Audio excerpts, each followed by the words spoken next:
इराणने इस्रायलवरती अनेक क्षेपणास्त्र डागली आहेत। इस्रायल हल्ला रोखण्यामध्ये अयशस्वी, क्षेपणास्त्र हवाई संरक्षण प्रणालींपासून वाचली।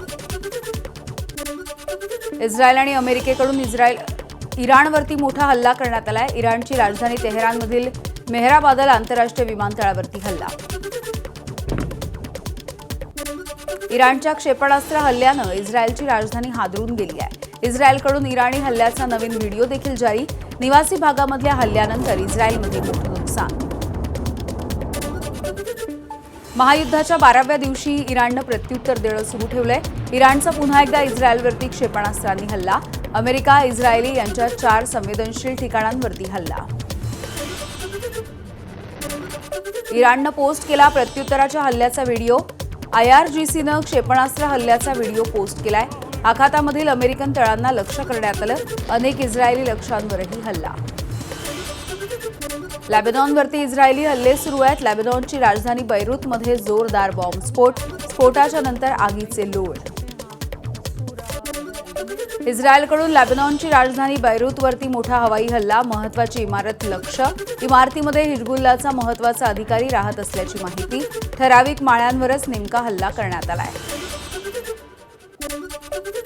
इराणमध्ये झालेल्या बॉम्बस्फोटाच्या नुकसानीचे व्हिडिओ समोर आलेत। अमेरिका इस्रायली हल्ल्यानंतर तेहरानमध्ये प्रचंड नुकसान, रस्त्यांवरती खोल खड्डे पडले आहेत। अनेक इमारतींचं नुकसान झालंय। 6 जणांचा मृत्यू, तर इराणने एकूण 1230 जणांचा मृत्यू झाल्याची पुष्टी केली आहे। अमेरिकन सैन्याचा इराणवरती मोठा बॉम्ब हल्ला, अमेरिकेनं इराणी नौदलाला लक्ष्य केलंय। अमेरिकेच्या हल्ल्यामध्ये अनेक इराणी नौदलाची जहाजं देखील नष्ट झाली आहेत, तर एक इराणी पाणबुडी देखील नष्ट झाल्याचा अमेरिकेचा दावा आहे।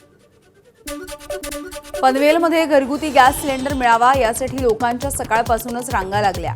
5 ते 6 तास रांगांमध्ये उभं राहून देखील त्यांना सिलेंडर मिळेना। सिलेंडर मिळत नसल्यामुळे स्वयंपाक कसा करायचा असा सवाल त्यांनी विचारलाय। व्यावसायिक गॅसचा सिलेंडरचा पुरवठा न झाल्यास उपासमारीची वेळ येईल। गोंदियाच्या हॉटेल व्यावसायिकांनी चिंता व्यक्त केली आहे। सरकारनं उपाययोजना करण्याची हॉटेल मालकांची मागणी। रत्नागिरीमध्ये व्यावसायिक गॅस सिलेंडरच्या पुरवठ्यावरती निर्बंध, सिलेंडरचा पुरवठा बंद केल्याची माहिती आहे। अत्यावश्यक सेवेसाठीच गॅस मिळणार आहे। संस्थेच्या लेटरहेडवरती अर्ज केल्याच्या नंतर संबंधित संस्थेला गॅसचा पुरवठा केला जाणार। कोल्हापूरमध्ये सलग दुसऱ्या दिवशी घरगुती गॅस घेण्यासाठी नागरिकांची गर्दी। कोल्हापूरच्या मंडलिक वसाहत परिसरामध्ये गॅस सिलेंडरसाठी शेकडो नागरिक रांगांमध्ये उभे राहिले आहेत। सोलापूरमध्ये घरगुती गॅस सिलेंडर घेण्यासाठी लोकांच्या रांगा। सोलापूरमधल्या रामवाडी परिसरामध्ये सिलेंडर घेण्यासाठी भली मोठी रांग लागली आहे। युद्धामुळे गॅस तुटवड्याची लोकांमध्ये भीती आहे। गॅस सिलेंडर घेण्यासाठी रांगा लावण्यात आल्या। गॅस दरवाढीच्या विरोधामध्ये सोलापूरमध्ये काँग्रेसचे कार्यकर्ते आक्रमक। गॅस सिलेंडरची प्रतिकात्मक अंत्ययात्रा काढून काँग्रेसनं निषेध व्यक्त केलाय।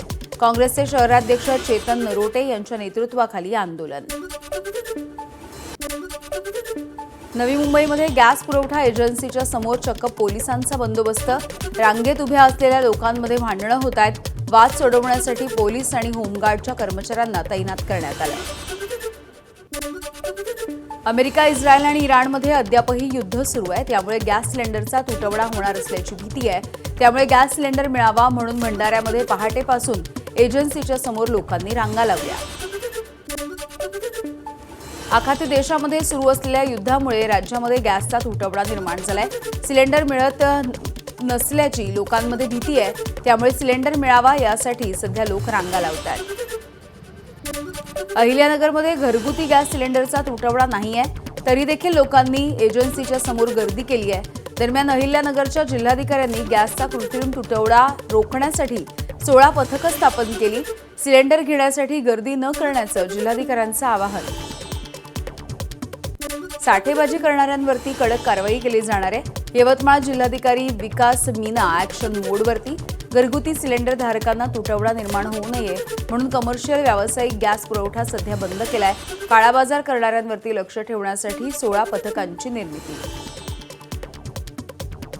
महत्त्वाचं आहे या पिरियडमध्ये कोणीही कालाबाजारी नाही करणार आहे, या अनुषंगाने आपण दक्षता घेतलेली आहे। प्रत्येक तालुक्यामध्ये आपण पथक निर्माण केलेलं आहे. जर कोणतीही अशी गतिविधी दिसून आली ज्यामध्ये कालाबाजारी दिसून येत आहेत, लोक अननेसरी साठा करण्याचा प्रयत्न करत आहे, त्यांच्यावर आपण आवश्यक कमोडिटी ॲक्ट अंतर्गत आपण गुन्हा दाखल करणार आहे आणि सक्त कारवाई असे लोकांवर करणार आहे. एबीपी माझा, उघडा डोळे बघा नीट.